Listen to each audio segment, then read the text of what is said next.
Hello दोस्तों, writ model paper में आपका वेलकम है दोस्तों। तो आज डिस्कस करेंगे 69 महत्वपूर्ण क्वेश्चन डिस्कस करेंगे जो कि बार बार एग्जाम के अंदर पूछे जा रहे हैं और नेक्स्ट एग्जाम में डेफिनेटली आपको देखने को मिलने वाले हैं। तो सभी क्वेश्चन आपको 69 क्वेश्चन समझने हैं और देखने हैं दोस्तों, जिससे आपको पता लग जाएगा कि एग्जाम में कैसा पेपर आएगा दोस्तों। तो शुरू करते हैं दोस्तों आज का वीडियो। क्वेश्चन है अधिगम का शाब्दिक अर्थ है, तो इसका करेक्ट आंसर है ऑप्शन नंबर डी, सीखना है अधिगम का शाब्दिक अर्थ। पहाड़ के ऊपर की समतल जमीन, तो इसका करेक्ट आंसर है ऑप्शन नंबर क्या है, इसे अधितैका कहते हैं, पहाड़ के ऊपर की समतल जमीन को। नेक्स्ट है जो इंद्रियों की पहुंच से बाहर हो, तो इसका करेक्ट आंसर है ऑप्शन नंबर क्या है, इसे अतीन्द्रिय कहते हैं, जो इंद्रियों की पहुंच से बाहर हो। नेक्स्ट है स्वतंत्रता पश्चात विधिवत रूप से राजस्थान नाम कब रखा गया था, तो 26 जनवरी 1950 को रखा गया था विधिवत रूप से राजस्थान का नाम। नेक्स्ट है वाल्मीकि ने राजस्थान भूभाग को क्या नाम दिया था, तो इसका करेक्ट आंसर है ऑप्शन नंबर ए, मरुकांतर नाम दिया था वाल्मीकि ने राजस्थान को। नेक्स्ट है राजस्थान का कौन सा शहर त्रिकोणात्मक शैली में बसा हुआ है, तो इसका करेक्ट आंसर है झालावाड़ शहर बसा हुआ है त्रिकोणात्मक शैली में। नेक्स्ट है प्राचीन नगर जो महाभारत और महाभाष्य दोनों में उल्लेखित है, तो इसका करेक्ट आंसर है मध्यमिका है, जो कि नगरी में स्थित है। यह है महाभारत और महाभाष्य दोनों में उल्लेखित है। नेक्स्ट है सिंधु घाटी सभ्यता का नामकरण किस वर्ष किया गया, तो इसका करेक्ट आंसर है 1924 में किया गया था सिंधु घाटी सभ्यता का नामकरण। नेक्स्ट है सिंधु घाटी सभ्यता के कौन से स्थल से सर्वाधिक अभिलेख युक्त मोहरें प्राप्त हुई है, तो इसका करेक्ट आंसर है हड़प्पा से प्राप्त हुई है अभिलेख युक्त मोहरें। नेक्स्ट है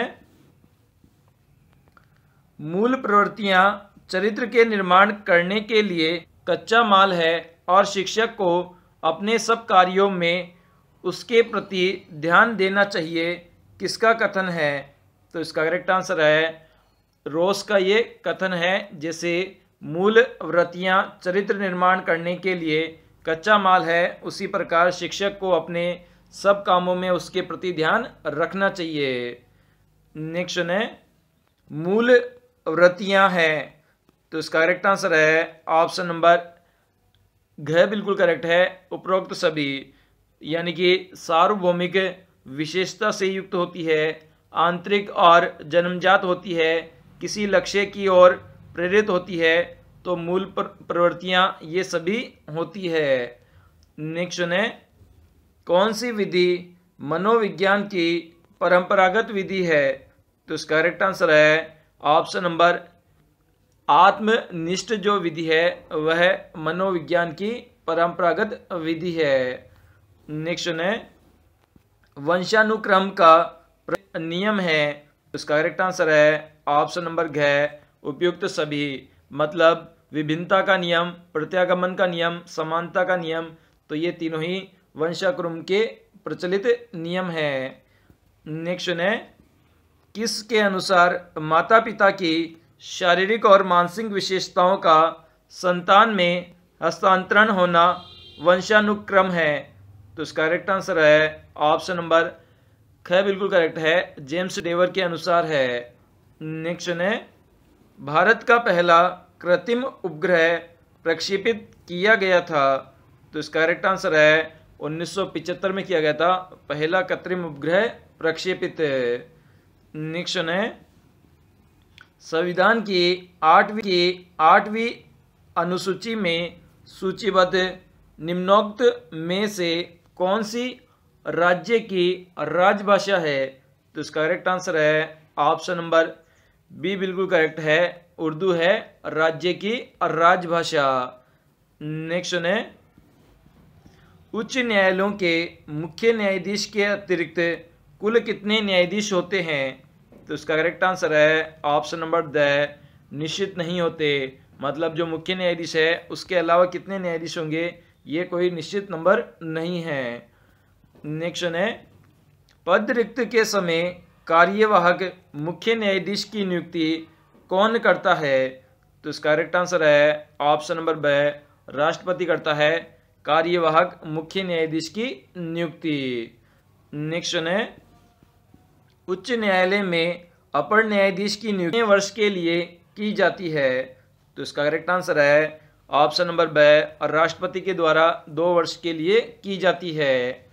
नेक्स्ट है, एक त्रिभुजाकार खेत की भुजाएं 20 मीटर, 21 मीटर और 29 मीटर लंबी है। इस खेत में 25 रुपये प्रति वर्ग मीटर की दर से फसल काटने का खर्च होगा। तो इसका करेक्ट आंसर हो जाएगा, इसमें हमें एक फॉर्मूला लगाना पड़ेगा। सबसे पहले इनका एवरेज निकालना पड़ेगा, मतलब 20 प्लस 21 प्लस 29 डिवाइडेड बाय 2। तो इसमें करने पे आपको मिलेगा दोस्तों 35 आपको मिल जाएगा। तो अब उसके बाद में जो त्रिभुज का जो क्षेत्रफल होता है वो होता है त्रिभुज का क्षेत्रफल बराबर S minus A, S minus B और S minus C. A B C इसकी भुजाएं हैं दोस्तों। तो इस प्रकार से जैसे ही आप त्रिभुज का क्षेत्रफल निकालोगे वो आ जाएगा आपका 35, और यहाँ पे आ जाएगा 35 माइनस 20, फिर 35 माइनस 21 और उसके बाद में 35 माइनस 29। तो इस प्रकार से जो भी वैल्यू आएगी उसको आप 25 से गुणा कर दोगे तो आपका करेक्ट आंसर आ जाएगा 5250 रुपये आ जाएगा, उसका आंसर आ जाएगा। यानी कटाई में जो इतना जो मीटर लंबा अपना खेत है 20 मीटर, 21 मीटर और 29 मीटर का जो त्रिभुजाकार जो खेत है अपना, उसका पूरा खर्चा 5250 रुपये आएगा। नेक्स्ट है, 2 त्रिभुजों के क्षेत्रफल का अनुपात 4:3 है। इनकी ऊंचाइयों का अनुपात 3:4 है। तो इसके आधार की लंबाइयों का अनुपात क्या होगा? तो आपने सुना होगा दोस्तों, त्रिभुज का क्षेत्रफल होता है 1/2 गुना आधार गुना ऊंचाई, ये क्षेत्रफल होता है। तो 2 त्रिभुजों के क्षेत्रफल का अनुपात दे रखा है। तो सबसे पहले हम लिखेंगे 1/2। सबसे पहले हमारे को क्या दे रखी है, यहाँ पे ऊंचाई का अनुपात दे रखा है। तो आधार तो अपने पास दे नहीं रखा, तो आधार A1 ले लेंगे और ऊंचाई अपने को 3 दे रखी है। इसी प्रकार से त्रिभुज दूसरे का ले लेंगे गुना, उसका आधार अपने पास है नहीं तो A2 कर देंगे, और जो ऊंचाई जो दे रखी है वह 4 दे रखी है। तो यहाँ पे 4 आ गया, बराबर में आ जाएगा जो क्षेत्रफल है 4/3 इसका अनुपात दे रखा है दोनों त्रिभुजों का। तो 1/2 से 1/2 कट जाएगा। देन उसके बाद में जो A1/A2 आ जाएगा वो 3 इधर मल्टीप्लाई हो जाएगा, 4 इधर हो जाएगा। तो उससे हमारा आंसर आ जाएगा 16/9 इसका आंसर आ जाएगा। तो सेकंड ऑप्शन बिल्कुल करेक्ट हो जाएगा, 16/9 होगा इसकी लंबाइयों का अनुपात आधार की। नेक्स्ट है, Khalistan bird in the hand is worth 2 in the birds. तो इसका करेक्ट आंसर है ऑप्शन नंबर बी, ए बर्ड आएगा यहाँ पे, उससे ये सेंटेंस कंप्लीट हो जाएगा। नेक्स्ट है, ब्लैंक स्थान पेंसिल आर योर्स। तो इसका करेक्ट आंसर हो जाएगा B, those pencil are yours, यानी कि ये तुम्हारी पेंसिल है। तो दोज इसमें खालिस्तान में आएगा। नेक्स्ट है, गिव मी ब्लैंक स्थान time to decided the matter. तो इसका करेक्ट आंसर है ऑप्शन नंबर बी, बिल्कुल करेक्ट है, a little. Give me a little time to decide the matter. तो ए लिटिल यहाँ पे आएगा।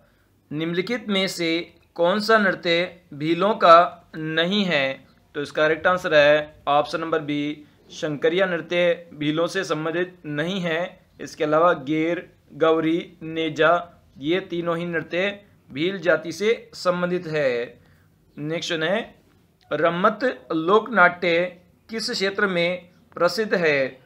तो इसका करेक्ट आंसर है option number D, Bikaner Jaisalmer क्षेत्र में प्रसिद्ध है रम्मत लोकनाट्य।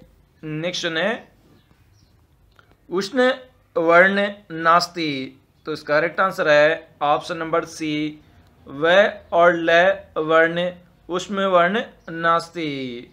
नेक्स्ट है वकारस्य उच्चारण स्थानमस्ति, तो इसका करेक्ट आंसर है ऑप्शन नंबर ब बिल्कुल करेक्ट है, दंतोष्ठ। वकारस्य उच्चारण दंतोष्ठ स्थानमस्ति। नेक्स्ट है छ कारस्य उच्चारण स्थानमस्ति, तो इसका करेक्ट आंसर है ऑप्शन नंबर से तालु स्थानमस्ति छ कारक से। नेक्स्ट है संस्कृत वर्णमाला व्यंजना वर्णाना संख्या अस्ति, तो इसका करेक्ट आंसर है ऑप्शन नंबर द 33 संख्या अस्ति व्यंजन वर्णाना। नेक्स्ट है संस्कृत वर्णमाला स्वर वर्णा संख्या अस्ति, तो इसका करेक्ट आंसर है ऑप्शन नंबर है 9 वर्णा अस्ति। नेक्स्ट है यत्न कतिधा, तो इसका करेक्ट आंसर है ऑप्शन नंबर ब दीधा। नेक्स्ट है सबसे अधिक नदियां निम्नलिखित में से राजस्थान के कौन से संभाग में बहती है, तो इसका करेक्ट आंसर है ऑप्शन नंबर सी, कोटा संभाग में बहती है। नेक्स्ट है क्षेत्रफल की दृष्टि से प्रथम स्थान वाली बोली है, तो इसका करेक्ट आंसर है ऑप्शन नंबर बी, मारवाड़ी बोली है पहले स्थान वाली बोली क्षेत्रफल की दृष्टि से। नेक्स्ट है रेगिस्तान का जल महल कहा जाता है, तो इसका करेक्ट आंसर है ऑप्शन नंबर सी, बाटाडू का कुआं बाड़मेर को कहा जाता है रेगिस्तान का जल महल। नेक्स्ट है स्किनर ने सीखने के सिद्धांतों में सर्वश्रेष्ठ सिद्धांत किसे बताया है, तो इसका करेक्ट आंसर है ऑप्शन नंबर द हल के सिद्धांत को बताया है सीखने के सिद्धांतों में सर्वश्रेष्ठ सिद्धांत। नेक्स्ट है निम्नलिखित में से कौन सा शब्द बाल का पर्यायवाची नहीं है, तो इसका करेक्ट आंसर है ऑप्शन नंबर फर्स्ट, जो राजीव शब्द है वह बाल का पर्यायवाची नहीं है। नेक्स्ट है जो कम जानता हो, तो इसका करेक्ट आंसर है ऑप्शन नंबर ग बिल्कुल करेक्ट है, अल्पज्ञ कहते हैं जो कम जानता है उस व्यक्ति को। नेक्स्ट है जो बिना मांगे मिल जाए, तो इसका करेक्ट आंसर है ऑप्शन नंबर ग बिल्कुल करेक्ट है, अयाचित, यानी कि जो बिना मांगे मिल जाता है उसे अयाचित कहते हैं। नेक्स्ट है जो कुछ नहीं जानता हो, तो इसका करेक्ट आंसर है ऑप्शन नंबर ख बिल्कुल करेक्ट है, इसे हम अज्ञ कहते हैं जो कुछ नहीं जानता हो। नेक्स्ट है मनोविज्ञान के संबंध में क्रो एंड क्रो की परिभाषा है, तो इसका करेक्ट आंसर है ऑप्शन नंबर डी बिल्कुल करेक्ट है, किसी व्यक्ति के जन्म से लेकर वृद्धावस्था तक के अधिगम अनुभवों का वर्णन तथा धारणा ही मनोविज्ञान है क्रो एंड क्रो के अनुसार। नेक्स्ट है अनुनयात्मक संचार के पक्ष होते हैं, तो इसका करेक्ट आंसर है ऑप्शन नंबर थर्ड, 4 पक्ष होते हैं अनुनयात्मक संचार के। नेक्स्ट है कलाकार चित्रकार गणितज्ञ की बुद्धि का प्रयोग करते हैं, तो इसका करेक्ट आंसर है ऑप्शन नंबर द बिल्कुल करेक्ट है, अमूर्त बुद्धि का प्रयोग करते हैं कलाकार चित्रकार और गणितज्ञ। संवेगों में महत्वपूर्ण भूमिका होती है, तो इसका करेक्ट आंसर है ऑप्शन नंबर ए, अधिगमकर्ता की महत्वपूर्ण भूमिका होती है संवेगों में। नेक्स्ट है भूख व प्यास प्रेरणा के संदर्भ में है, तो इसका करेक्ट आंसर है ऑप्शन नंबर सी, चालक से संबंधित है भूख और प्यास। नेक्स्ट है क्वेश्चन है यदि लागत मूल्य विक्रय मूल्य का 25% है तो लाभ का प्रतिशत क्या होगा, तो इसका आंसर निकालेंगे। सबसे पहले माना कि जो विक्रय मूल्य है, विक्रय मूल्य मान लिया हमने 100 रुपये है, तो 100 रुपये हो गया, तो हमारा क्रय मूल्य कितना हो जाएगा, क्रय मूल्य हो जाएगा 100 गुणा 25/100, क्योंकि 25% है जो लागत मूल्य है, मतलब जो क्रय मूल्य है वह विक्रय मूल्य का 25% है। तो कितना रुपये आ गया? 25 रुपये आ गया। यानी कि हमारा जो क्रय मूल्य आ गया वो आ गया 25 रुपये, हमारा क्रय मूल्य आ गया। अब निकालना है हमारे को लाभ। तो लाभ क्या होता है दोस्तों? लाभ होता है विक्रय मूल्य माइनस क्रय मूल्य। तो लाभ हो गया 100 माइनस 25, तो 75 रुपये हमारा लाभ हो गया। अब ये बोल रहा है कि लाभ का प्रतिशत हमें बताइए। तो लाभ का जो परसेंट होता है उसका जो फॉर्मूला होता है वो होता है क्रय मूल्य अपॉन लाभ गुणा 100। तो इसका करेक्ट आंसर निकालेंगे हम। सबसे पहले लाभ का परसेंट निकालना है तो सबसे ऊपर लाभ लिखेंगे, उसके नीचे हम क्रय मूल्य लिख देंगे। क्रय मूल्य कितना है? 25। परसेंटेज में पूछ रहा है हमारे को, तो 100 से हम गुणा कर देंगे। तो 25 तिया 75 और यहाँ पर 100 से गुणा होने पर ये आ जाएगा 300, यानी कि 300% हमें लाभ हो रहा है। तो ऑप्शन नंबर सी बिल्कुल हमारा करेक्ट हो जाएगा। नेक्स्ट है 8% वार्षिक साधारण ब्याज की दर से एक धन कितने समय में दोगुना हो जाएगा? तो इसका करेक्ट आंसर है, इसका आंसर निकालेंगे। सबसे पहले हमें कितना गुना करना है? धन को 2 गुना करना है। 2 गुना करना है 8% की दर से करना है। तो सबसे पहले 100 रुपये, यानी कि माना कि धन कितना रुपये है हमारा? 100 रुपये है। 100 रुपये है तो इसको कितना रुपया करना है हमारे को? 200 रुपये करना है। मतलब इसमें 100 रुपये और ऐड करना है। तो वो कैसे ऐड होगा? तो सबसे पहले हमारा 100 रुपये है, उसमें 8% का हम भाग दे देंगे। ठीक है, तो सबसे पहले 8 का भाग दिया, तो 8 का भाग देने पे कितने साल आए? 12.5। 12.5 बोले तो 12 वर्ष 6 माह के अंदर ये दुगना हो जाएगा। तो ब ऑप्शन बिल्कुल करेक्ट हो जाएगा, क्योंकि एक वर्ष के अंदर 8% ब्याज हमें मिल रहा है, वार्षिक है ना। तो ये कुल मिलाकर हमें 12 वर्ष और 6 माह का समय लगेगा दुगना होने में। नेक्स्ट है मनोविज्ञान का जनक किसे कहा जाता है? तो इसका करेक्ट आंसर है ऑप्शन नंबर बी, अरस्तु को कहा जाता है मनोविज्ञान का जनक। नेक्स्ट है राजस्थान में किसान आंदोलन किसे कहा जाता है? तो इसका करेक्ट आंसर है ऑप्शन नंबर ख, विजय सिंह पथिक को कहा जाता है किसान आंदोलन का जनक। नेक्स्ट है मेवाड़ केसरी उपनाम से कौन जाने जाते हैं? तो इसका करेक्ट आंसर है ऑप्शन नंबर क, राणा प्रताप को जाना जाता है मेवाड़ केसरी उपनाम से। नेक्स्ट है बाजरे का उत्पादन किस प्रकार की मृदा में अधिक किया जाता है? तो इसका करेक्ट आंसर है ऑप्शन नंबर ग, बलुई मृदा में अधिक किया जाता है बाजरे का उत्पादन। नेक्स्ट है मक्का के लिए कौन सी मृदा सर्वाधिक उपयुक्त होती है? तो इसका करेक्ट आंसर है ऑप्शन नंबर ख, बिल्कुल करेक्ट है। दोमट मृदा सबसे अधिक उपयुक्त होती है मक्का की फसल के लिए। क्वेश्चन है जिसका विभाजन न किया जा सके। तो इसका करेक्ट आंसर है ऑप्शन नंबर ख, बिल्कुल करेक्ट है। उसे हम अविभाज्य कहते हैं, जिसका विभाजन न किया जा सके। नेक्स्ट जो छाती के बल चलता है।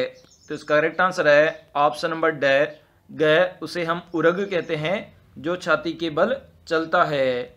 नेक्स्ट है पवित्र आचरण करने वाला। तो इसका करेक्ट आंसर है ऑप्शन नंबर ग, इसे आचार पूत कहते हैं जो पवित्र आचरण करने वाला होता है। नेक्स्ट है एकांत का विलोम है। तो इसका करेक्ट आंसर है ऑप्शन नंबर ग, बिल्कुल करेक्ट है। अनेकांत है, एकांत का विलोम है। नेक्स्ट है कौन सा शब्द शुद्ध है? तो इसका करेक्ट आंसर है ऑप्शन नंबर घ, जो अधीन शब्द है वह एक शुद्ध शब्द है। क्वेश्चन है किसके अनुसार पारिस्थितिकी मानव के अन्य प्राणियों तथा समस्त पर्यावरण के साथ संतुलन की एक आदर्श अवस्था है? तो इसका करेक्ट आंसर है option number A, encyclopedia of environmental science की अवस्था है। किसके अनुसार पारिस्थितिकी जीव व वनस्पति समूह के अपने आसपास के सजीव व अजीब पर्यावरण कारकों के संबंध का अध्ययन है? तो इसका करेक्ट आंसर है ऑप्शन नंबर सी, बिल्कुल करेक्ट है। जीव विज्ञान के पेंगुइन शब्दकोश है इनका अध्ययन। नेक्स्ट है प्रसिद्ध पर्यावरणविद रोबेन मीर ने पर्यावरण के कितने तत्व बताए हैं? तो इसका करेक्ट आंसर है ऑप्शन नंबर डी 7 तत्व बताए हैं। नेक्स्ट है निम्न में से घास भूमि के जंतु है? तो इसका करेक्ट आंसर है ऑप्शन नंबर डी जंगली भैंसा है जो कि घास भूमि के जंतु है। नेक्स्ट है शारीरिक आयु की अपेक्षा मानसिक आयु के आधार पर किस उपागम में प्रवेश दिया जाता है? तो इसका करेक्ट आंसर है ऑप्शन नंबर ए तोरण उपागम में प्रवेश दिया जाता है। नेक्स्ट है प्रतिभाशाली बालकों की पहचान का आधार है? तो इसका करेक्ट आंसर है ऑप्शन नंबर द बिल्कुल करेक्ट है उपरोक्त सभी, मतलब संचयी अभिलेख, निर्देशन व परामर्श अभिलेख, स्थानांतरण अभिलेख, तो ये सभी अभिलेख है जो कि प्रतिभाशाली बालकों की पहचान का आधार है। नेक्स्ट है प्रतिभाशाली बालक संगीत कला, सामाजिक नेतृत्व में तथा दूसरे विभिन्न क्षेत्रों में आगे रहता है, यह कथन किसका है? तो इसका करेक्ट आंसर है ऑप्शन नंबर ए यह वीटी का कथन है। नेक्स्ट है प्रतिभाशाली बालक होते हैं? तो इसका करेक्ट आंसर है ऑप्शन नंबर ब मानसिक रूप से विशिष्ट होते हैं प्रतिभाशाली बालक। नेक्स्ट है मानसिक मंदता है? तो इसका करेक्ट आंसर है ऑप्शन नंबर ए ऋणात्मक संकल्पना है जो कि मानसिक मंदता है। नेक्स्ट है वृद्धि संधि नास्ति? तो इसका आंसर है ऑप्शन नंबर ब पृष्ठो है वर्ण वृद्धि संधि नास्ति।